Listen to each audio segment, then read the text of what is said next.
This is the Scandal of Reading podcast. Join Jessica Hooten Wilson, author of The Scandal of Holiness, and her co-hosts Claude Acho, author of Reading Black Books, and Austin Carty, author of The Pastor's Bookshelf, for inspiring conversations about why Christians should be reading great literature.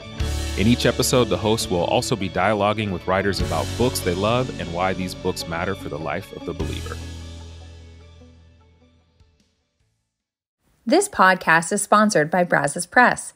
Brazos Press publishes books that creatively draw upon the riches of the Christian story to deepen our understanding of God's world and inspire faithful reflection and engagement. A Brazos Press book that I recommend is the August 2023 release, The Evangelical Imagination: How Stories, Images, and Metaphors Created a Culture in Crisis by Karen Swallow Prior.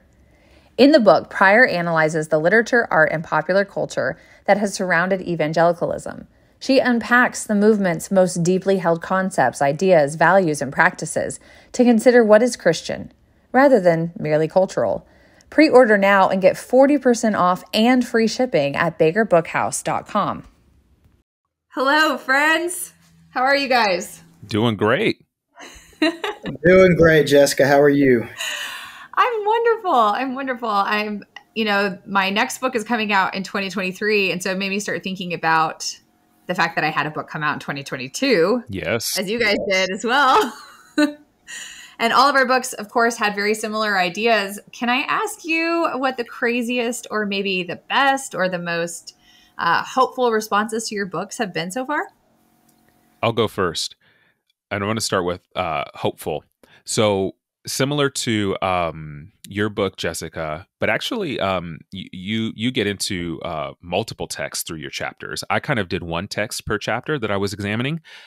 The most hopeful and encouraging response to my book has been a surprising number of people that have told me they have read each of the primary texts that I engage with. So they've read Invisible Man by Ralph Ellison and then read my chapter, or read my chapter first and then read the novel. But a fair amount of people have told me, like, this is what they've done or this is what they're doing. And I didn't, obviously that was my hope that would happen, but I didn't write the book expecting or requiring readers to do that. So I have, my hope in the image of God in people has been reaffirmed and their intellectual curiosity, just to hear how many people have done that sort of extra work to really engage with the text. That's been really encouraging. Yeah, actually, the same thing has happened with mine. Like, my book has become this kind of syllabus for people, that they started reading the books that I'm talking about in the chapters. And as someone who has been a professor for over 15 years, I know what usually requiring a book list does. It doesn't make anyone read the books, right? You still have to go through the process of being like, come on, these are amazing. You're going to love it. And instead, we publish a book and everyone's like, oh, a syllabus that I get to choose. And I want this. And that's I'm right. going to read these books. Don't require it. People will do it. Require it, and they'll reject it. There may be something about the heart reacting to the law in there, but there's no pastors on this call, so we won't say anything. We won't read human nature and everything. What about you, Austin? That's so good. And I'm basically going to steal both of your responses because those are such great answers and they ring so true for me too. What Claude said in terms of just hopeful responses, I've been really pleased with and heartened by the number of pastors that have somehow found the book and reached out to say, this gives language to something I've been looking for as an explanation to my membership for some time. Pastors who feel that reading is a kind of integral, central part of their ministry, but feel like it's somehow a dereliction of duty to be reading on the job, so to speak. My introduction is called Permission to Read Freely. And one of the things that's been hopeful has been to hear from some pastors that felt like the book gave them some language for and some permission to read as a minister, which it's kind of criminal that we feel we need that permission, but I think we do. But then surprising has been the folks that have reached out to let me know that they've gone on to read books that I cited throughout the book. So unlike y'all's book, which is engaging directly with specific texts, and brilliantly, I might add, If there's anybody listening to this podcast that has not read either Claude's or Jessica's books, go read them immediately. Mine kind of cites books along the way for my larger argument. It's not really engaging directly with any book. So it came as a really pleasant surprise to me that along the way in my book, things that I'd said about what certain books had meant to me inspired some folks to go pick up those books. So that's been neat, because anytime you kind of make the connection as readers over a book that's really meant something to both of you, I think that really begins a deeper relationship in that kind of reading friendship. Yeah, I wasn't surprised that people wanted more of a book list. I do hear that often when I travel. People always want to know, I have a 12-year-old who wants to read. What should they be reading? Or my kid is in an all-white school and we're Hispanic. And what do we read in this environment? Actually, create and cultivate lists for people. They're always like, how do I read for my family, for my age, for my time? They always want to know, what to read next. What I found surprising is how many people within the Christian circles, and I'm writing on these Christian books, had never heard of the books that I was recommending. Because I just assumed, I assumed my audience, these were kind of the pulp favorites. This wouldn't be I'm 75 years old and I've run out of great books to read. I've read everything or something. And I've hit all the books on my list. But I just thought the church, these are the books that the church always talks about. And I was surprised that no one had heard of them. They're like, did you intentionally pick books no one had heard of? Mm. Well, what I love about that, Jessica, though, is it shows how important the work you're doing is, because as they come to your book, you are then inspiring them to go and read some of these things that we take for granted that other people are reading. But it's not nothing that they're then reading your book. This is a book by an academic for the church at large, but it's not like going and picking off the shelf just some work of breezy fiction. It's there's something in there that expresses, I think, a hunger and a desire, and your book's then giving them kind of the tools and also the reading list to move forward. And I certainly feel the same way about your book too, Claude. Yeah, Claude, did you have any surprising responses to your book?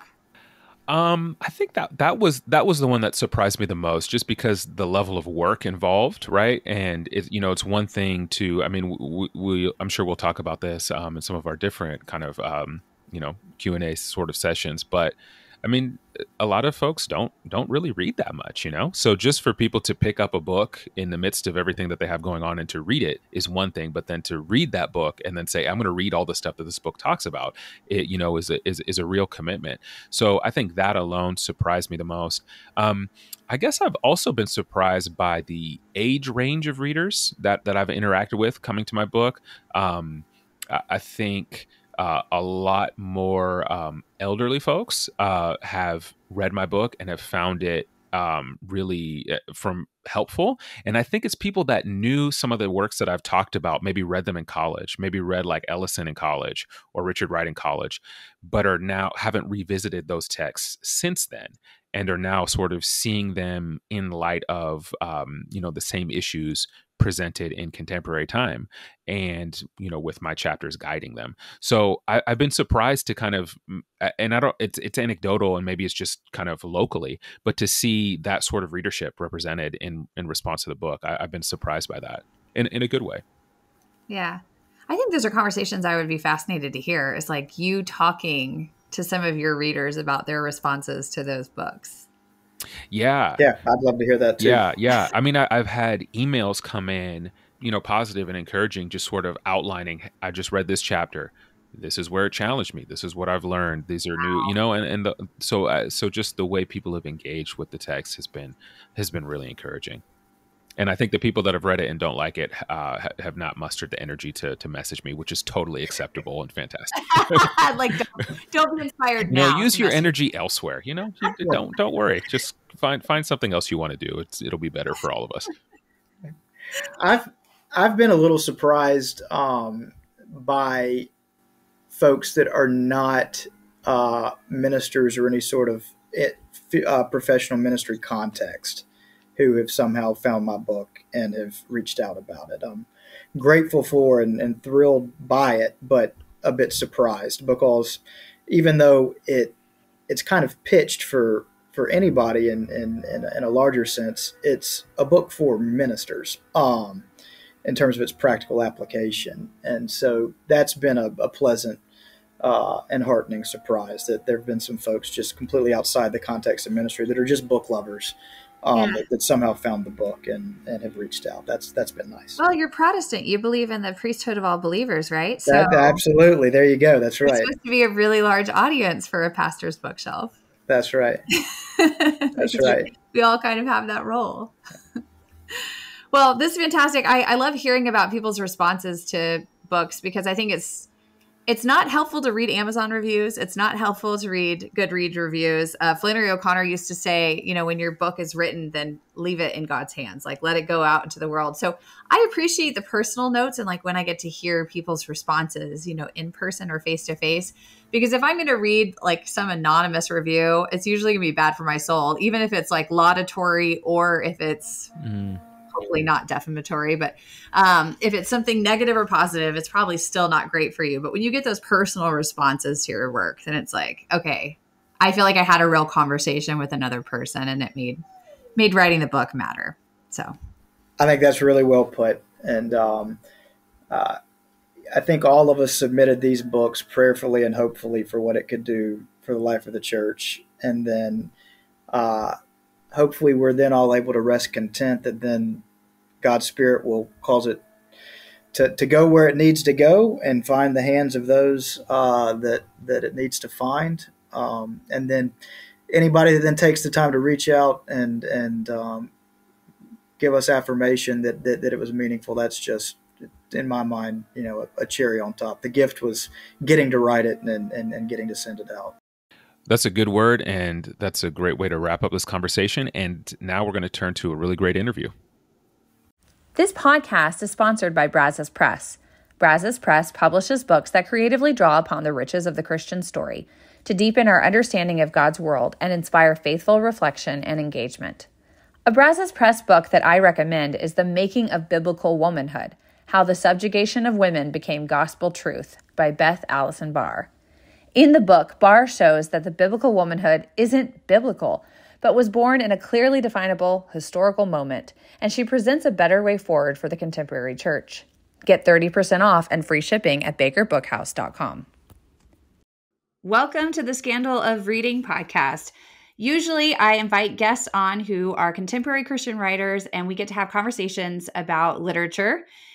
Today we're going to do something a little different. We're going to actually talk to a person who writes literature. So we're going to talk to a poet about a book that is nonfiction, but is very meaningful and I think has its own aesthetic merit. Maybe it should classify as belles lettres. And it is Howard Thurman's Jesus and the Disinherited. So I've invited, do you go by Reverend? You can just call me Drew. I've invited the poet Reverend Drew Jackson, Drew, to come on and discuss this work with us today. So I'm going to allow Drew first to start off and just introduce yourself to listeners. Yeah, Jessica, thanks for having me on. It's so good to be here on the podcast. So yeah, my name is Drew Jackson. I live here in New York City in Lower Manhattan with my family, my wife Janae, and we have twin daughters, Zora and Sahila. And we moved here about just over 5 years ago and planted a church in the East Village neighborhood, the Lower East Side of Manhattan. And I'm a poet and have been, writing for a few years now, but poetry's been in my blood for a long time. Really first started with a love of hip hop and then has just grown and changed and morphed over time. But so I pastor, but I'm actually transitioning out of that right now, and we'll see what God has next. But and really stepping more into writing and poetry and this world of art. Yeah. Can you tell us two of the books, right, you have with IVP? Yeah. So the first one is called God Speaks Through Wombs, Poems on God's Unexpected Coming. And the second one is called Touch the Earth, Poems on the Way. And Touch the Earth comes out next month, so January 10th. And both of them I kind of consider them one project, but they're written in reflection on the Gospel of Luke. And so it's not, they're not meant to be like a straight up commentary or anything, but it's really just my bringing my full self and interacting with the text and seeing how poetry would rise out of a contemporary reading of the Gospels. Wow. Wow. That's beautiful. You know, George Steiner says that the best response to art is art. Mm-hmm. And so I love getting to hear that. I was thinking about, I have a friend who writes poetry, and he says, it's James Matthew Wilson. I don't know if you know him as a poet, but he says that there's always one more poem than what the poet has written, because the collection of the poet's work ends up being a great poem. Yeah, I love that. So I'll look forward to the January 10th so I can kind of put your works in conversation with each other even and see the full poem. Yeah. That's awesome. So tell us about Howard Thurman. You know, here's another person who probably the collection of his work gives us an additional work, right? And probably also in connection with his life. Do you mind just setting up for listeners who was the man, who was the writer? Why did you want to talk about him today? Yeah, Howard Thurman has been such a big influence, a teacher from, years past for me. And I think one of the reasons I wanted to talk about Thurman is he has, I think in ways that I don't really even fully kind of understand, he shows up in my work. And his book that we're going to be talking about today, Jesus and the Disinherited, has been so impactful for me. I was introduced to Thurman when I was in college, and I was just kind of wrestling through a lot on my own of faith and what it means to be a follower of Jesus who takes justice seriously, and understands what it looks like to marry that with a deep inner life. And I think Thurman is one of the people that I've seen throughout history that has just done that so beautifully and so profoundly. And when you hear that Howard Thurman and his book Jesus and the Disinherited is,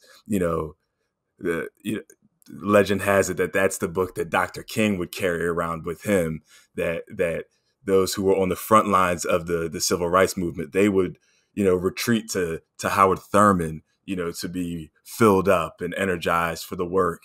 You realize how important the work of Howard Thurman is. And so I think he's someone that is just vital for so many of us, whether we're followers of Jesus or not. I think Thurman's work is just deeply profound, but especially for the church, I think there's so much there that the church hasn't mined of Thurman's genius.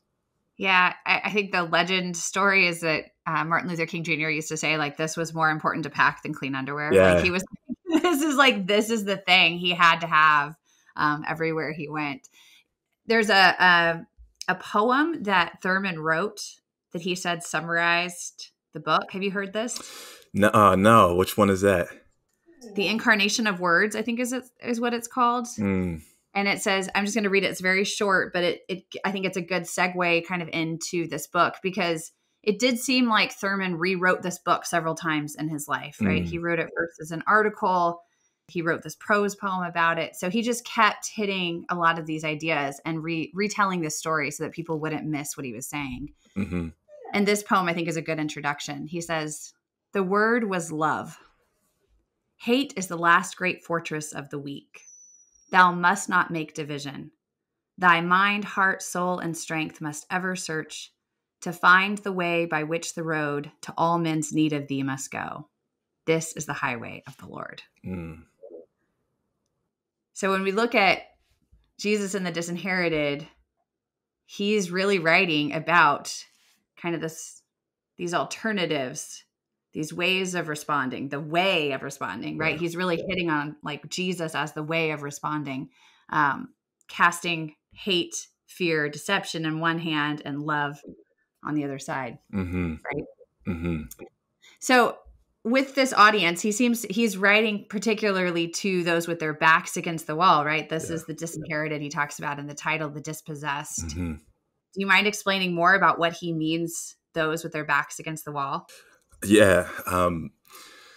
So when Thurman uses that phrase, I mean, I think first and foremost, he's writing from his own experience of being a black man growing up in America in Jim Crow, the era of Jim Crow, out of with his, his own family with the legacy of being enslaved. And he's writing out of that, and asking the question, what does the gospel have to say with those who have been on the, one of the phrases I use in my first book is the underside of history, right? That those who have been crushed underfoot, backs against the wall, or as Jesus would say, the least of these, right? It's that same sort of thing. And so, I love what Thurman's doing in that he's centering those whose backs are against the wall in his work. And so not just writing about them, but he's writing to them. Yeah. Yeah. Yeah. Do you think there's a way too in the title, just Jesus and the Disinherited? I think too often we kind of lump Jesus with things that he doesn't belong with. Yeah. So it's like, I love Jesus and coffee, or, like you have that like misalignment. But here it seems like what Thurman is doing is saying Jesus and the Disinherited as though they share commonality. Yes. Is that what he's doing? Yeah, I believe so. I mean, I think he's making the argument that Jesus doesn't stand outside of the disinherited looking in, but Jesus is among them. That the incarnation of God in Jesus is to put on the flesh of a poor, brown-skinned, Palestinian, dispossessed, disinherited human being. And which is just so, in my opinion, it's so central to understanding the Jesus story and where the gospel is coming from, the proclamation. Like, you got to get that.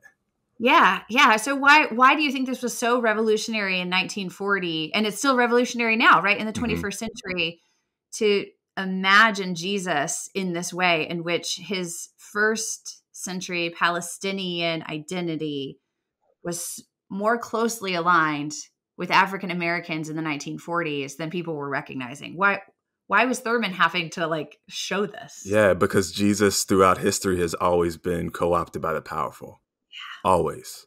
I mean, you see the early roots of that with Constantine and the Roman Empire, and just the sort of the making of Jesus and Christianity the religion of the empire. And so that has been a temptation of the church throughout history, is to align itself with the powerful and for the powerful to co-opt the story of Jesus for their own ends. And so I think what Thurman is doing is really saying, no, like when we take an honest look at who Jesus is in his first century context, as growing up in, Nazareth, that town that nothing good can come out of, so they say, you have to understand Jesus inside of that context as someone who proclaimed this good news and did his work underneath of Roman occupation and oppression. Yeah. And that actually matters for how we understand the proclamation of salvation and even what it is, right? Luke 4 doesn't, it's watered down if we don't understand it inside of that context, when Jesus, speaking from his hometown, among his family, among his neighbors, says, the Spirit of the Lord is upon me because he's anointed me to proclaim good news to the poor, yes, bring recovery of sight to the blind, set the captives free, right? Like, who is this Jesus that is saying that? Right. Absolutely. And then what does that do to Rome then? Because I think that's where it starts being really uncomfortable. Yeah. You can listen to this and you're like, yeah, absolutely, that's right. And then it's like, wait, how is he lining Rome up? Like, who's Rome in the 1940s or even now analogy? America. Yeah, right? Yes. Yeah. That's something that we don't want to see lined up. Like, we don't want to consider ourselves the Romans in that sense. Mm-hmm. Yeah. Right? Yeah, absolutely. I mean, I don't think anyone wants to see themselves as the big bad empire. Yes. Yes.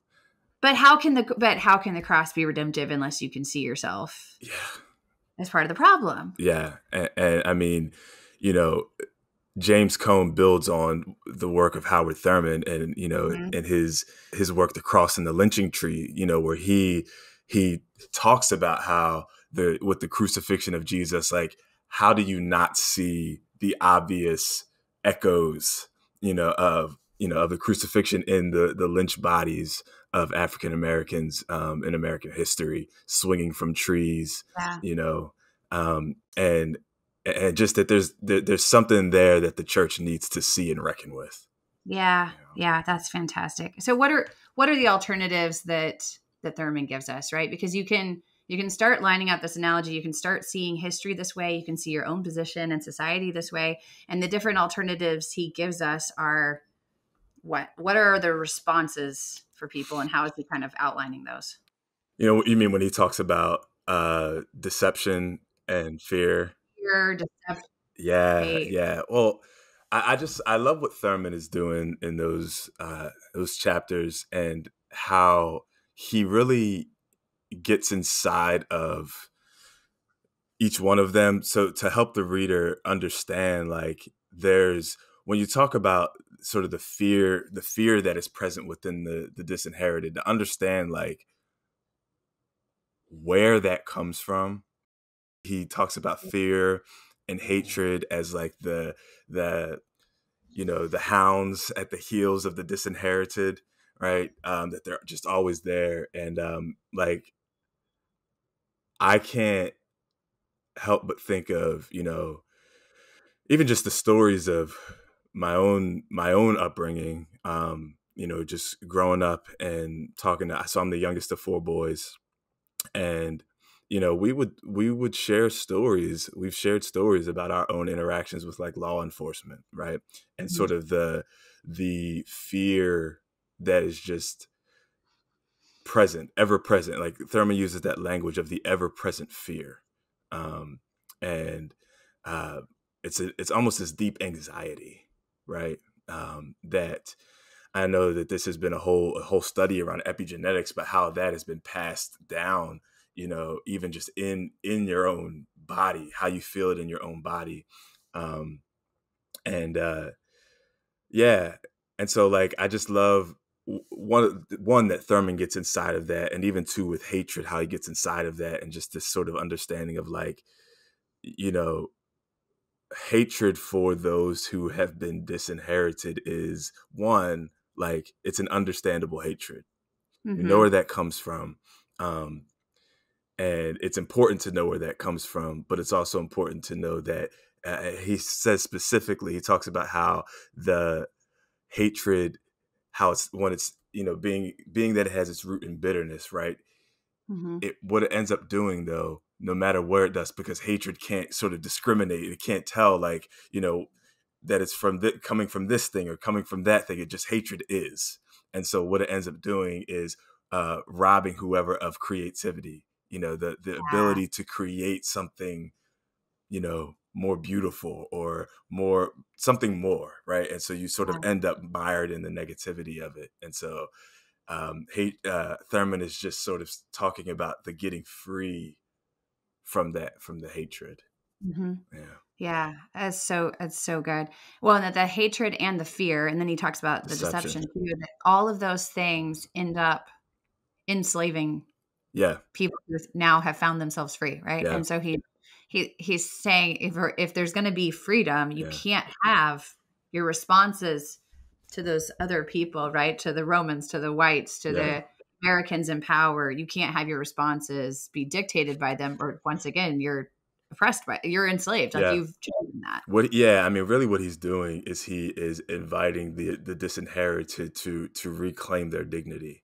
So good. To reclaim, their humanity, personhood, and say, no, like, no matter what you've done to me, you will not rob me of these things. Yes. Which is really, it's exactly what Jesus was doing, right? This was the ministry of Jesus in so many ways. When we talk about even passages like when Jesus talks about like turning the other cheek, right? that is a passage that throughout history has been sort of misunderstood and misinterpreted. But really what it is in so many ways, Jesus is inviting those who are experiencing, the oppression of Roman soldiers who would, remind people of their place by giving them backhands, right? Like, you stay in your place. When Jesus is saying, no, turn the other cheek, he's saying, no, you have to slap me with the other side of the hand as well, because you would only do that to someone who was your equal, right? And so slapping someone with the backhand side was like subservient. You're underneath Oh, of me. never heard that. Yeah. And so there's this whole new sort of, no, you actually, I'm reclaiming my dignity in this moment. You're not just going to tell me I'm underneath of you. You have to slap me on the other side as well, because we're equal. Right. And so like things like that, it's just, when you understand some of and this is why it's important to understand who Jesus was in terms of the context that he's speaking out of, because, we'll miss that so easily, but it's right there if we can see it. And so, I think Thurman's doing that in this text in so many ways. Yeah, absolutely. Like the agency that he's giving people and telling them the possibilities. And I think even just outlining the alternatives the way he does, I think there's just so many people, from other writers I've read in the 1940s who thought there is no choice for how to respond. Yeah. Right? Like you're left in this like you said, there's this fear that's being passed down that's weighed on you. You don't feel like you have choices. So even Thurman just saying, here are the choices. Choices are fear, deception, hate, but then here's this other alternative I'm going to give you. And it's the one Jesus chose when he was oppressed by Palestinian, by the Jews in Palestine. And he was even taken to the cross, and here was his option. Right. And he said, the love of Jesus is only possible when you're free, right? It's only possible between two free spirits. Can you elaborate on what that means? Yeah. I mean, I think it is just what we've been talking about, just in terms of,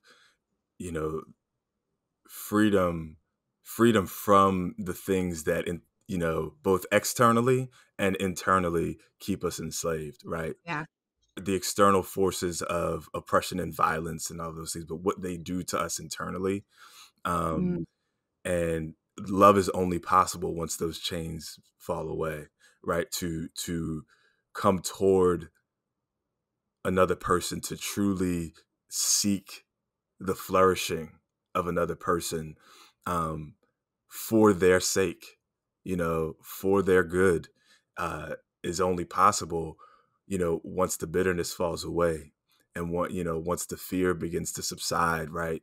And but also on the other side of that too, right? He said between two free spirits. So it's not just that, like, sure, in and of myself, those things can fall away and I can begin to do the work of love. But there's something that happens when the other person, right, those who have been on the end of doing the oppressing, right, are able to get free from a vision of the world that is about power and domination and ownership, lording over, superiority, like, and can begin to see and be differently together with human beings. Like, we gotta, like, love is only possible when those things begin to fall away between two people, two parties. Yeah, I love looking at his example of his maternal grandmother, and he was talking about the internal, like the inner resources she had, where basically you could do external evil all day long, but it didn't hurt her because of the strength of her inner resources, right? There's and Socrates says something similar, actually, right before he's going to be executed by the Athenians. He's like, there's no evil you can do to me, because evil is something that's done from within that kind of corrodes the inner person. Right. And instead, it's only external things that are happening to you. I look at Thurman's life. My encounter with Thurman, I started reading this because I was trying to understand Zora Neale Hurston's This Man in the Mountain. I was writing on it, and I just kept being like, I'm just missing something about this book. And so I just started reading a bunch of other things in connection. And I read this book and was like, whoa, like, why? I did not encounter this in college. Like, I didn't get access to this. So then I started trying to share it with all the students that I knew. And I started reading Thurman's prayers. I wanted to publish Thurman's prayers in this student reader that I was putting together. And the reason I'm telling this story is because what made such a difference, in the same way that Thurman's maternal grandmother had this legacy, this fruit that she continued bearing in him, he's had still. Thurman's grandson called me when I was going to use these prayers to publish them. And didn't say like, how much money are you going to give us? Or like, where are you printing this? He said, how's your faith? Love Jesus. I want to make sure whoever's doing this loves Jesus, wants to share this work for the right reasons. It was amazing. That's incredible. Right? And he had me just donate the money I would give for permissions to a church. Wow. So it just, to me, that kind of person, like this lived life, that your fruit several generations later could still be passed on that way. And he even dedicates this book to the generations later, right? To his daughters and their future of their generations. I love that. I mean, that's so beautiful. And I love that he called you. And yeah, that's great. And yeah, I mean, it resonates so deeply with me in my own story and my mother, who's passed away, it'll be 10 years in March. She had such a deep impact on me, and when Howard Thurman talks about his grandmother, and I relate to my mother in that way. Like, she was that person who just poured so much into me, and it's I'm still like, I'm just seeing what the fruit of that is. And so, and she really introduced me to sort of the deep well, the mystical elements of what it means, to be her favorite passage of scripture was John 15, right? Abiding, just the abiding life. What does it look like to live that deeply rooted abiding life, right? But one of the things that Thurman talks about, right, is he says the greatest, the doom of the children is the greatest tragedy of the disinherited. And so I love that he dedicates this book to the generations that are coming. Part of taking up your personhood and part of, really sort of as an act of resistance, right, is to continue to hold on to hope for the generations that are coming beyond you, right? Because part of what, the tactics of the empire have been toward the disinherited have been to, strip them of anything that could lead to continued hope for more in the future, right? Wow. And so I just love that Thurman's like, no, like I'm dedicating this to the children, and won't let this tactic of sort of stripping hope from the children, continue to have its way with us. And so, yeah, it's really beautiful. Well, and just going off what you're saying, the hope is rooted in the history that he reconnects us to. Yeah. Because, and this, this happens whenever you have oppressed people, you try to only get them to focus on the present. Yeah. In a negative way, like focus on your present suffering. Mm-hmm. You don't have a history to connect to. Therefore, you don't have a hope. There's no promise that's been given to you that's going to be fulfilled. Mm-hmm. And instead, by Thurman saying, okay, we're not going to let the whitewashed version of Jesus disconnect us from the hope. If we relook at who Jesus actually was, he had his back against the wall. That's us. That's our hope. Yes. Is reconnecting to that history and cleansing it of the oppressor's version of that history. Yeah. Right? Yeah. That's so cool. Well, when I teach this to students, one of the things I love doing is not only connecting them to the reimagined version of Jesus of Nazareth. I have this great friend who writes a lot of Bible studies, and she always tells students, if Jesus looks a lot like you haven't been reading the Bible. And so I love that Thurman reconnects us with the Jesus of Nazareth, but I don't think I've noticed until I reread it before this interview, how much he actually does open us up to Christ the Messiah too, right? To seeing ourselves in Christ the Messiah and recognizing that we could be these, icons, these incarnate icons of our Savior in the world now. But I want to read this last passage and just hear what you have to say about the end of the book here.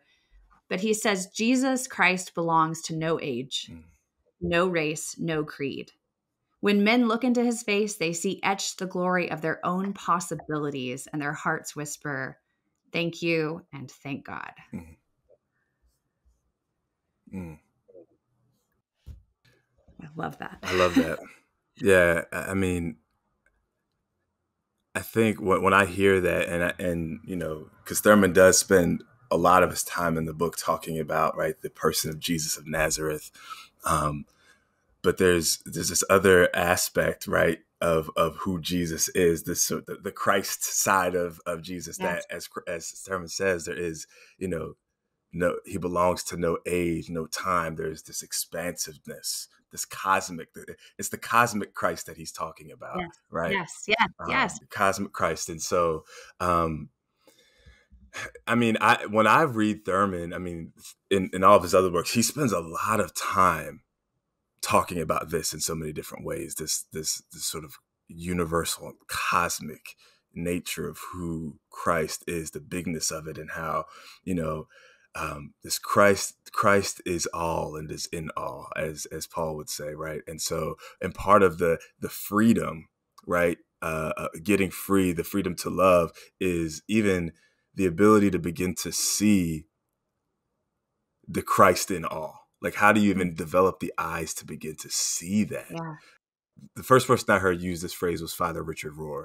And he said, we live in a Christ-soaked world, right? And how do we begin to have eyes to see that in our neighbors and all of creation, that it's all bursting forth with this Christness, right? And how that, to see that is to change everything, right? Is to change everything.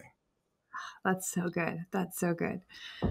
So as a writer yourself, I would just love to hear, maybe as we close, how Thurman's inspired you, and if we can get you maybe to share your work before we close out here. This has just been a really inspiring conversation. Yeah. I mean, the other thing about Thurman is he was a poet himself, as you read at the beginning of our conversation. And so, I mean, like I said, Thurman shows up in my work in so many different ways.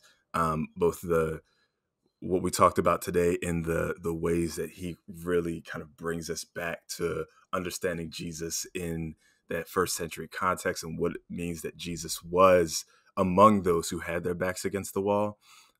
But also the cosmic element too, right?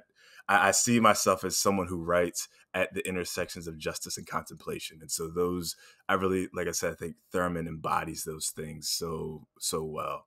But I would love to share some poems with you that are really directly inspired by Thurman. Oh, wow.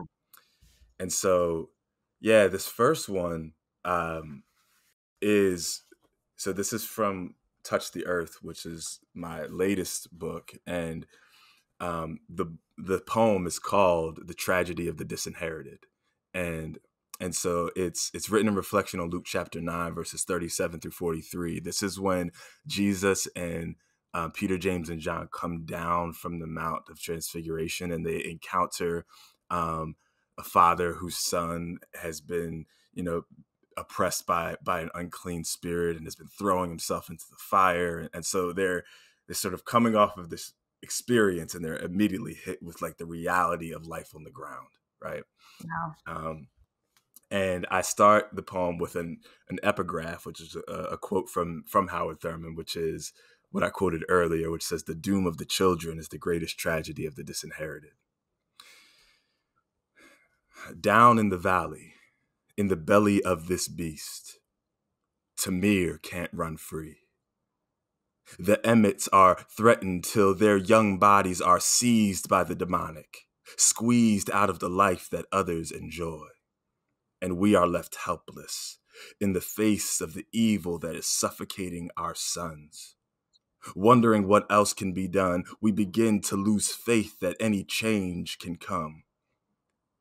So we lift our eyes to the hills, questioning when and where our help will come from." So cool. I'm glad I got to hear you read it. That's fantastic. Yeah. You sound very much like a spoken word poet. It's awesome. It's gorgeous. Yeah, and I have one more too that I would share with you. And this is actually more we didn't talk about it a ton, but in the chapter on deception, he talks about deception, and I mean, there's so much to unpack there.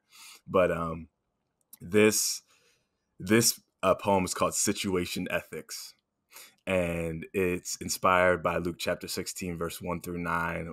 It's a parable that is kind of hard to understand because Jesus is seemingly sort of elevating as the hero someone who engaged in this act of deception. It's like, what do you do Is with this the steward? Yeah. The bad steward. Okay. Right. What do you do with that? And so I start off with a quote from Professor Sheryl Sanders in her book, Empowerment Ethics for a Liberated People.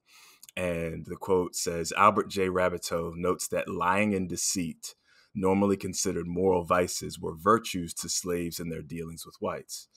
This radical reversal in moral reasoning was fueled by the basic conviction that the only morally appropriate response to the deception and depravity of slaveholders was to make every effort not to fulfill the ultimate objective of their efforts, that is, to produce hardworking, honest, and submissive slaves. So the poem's called Situation Ethics.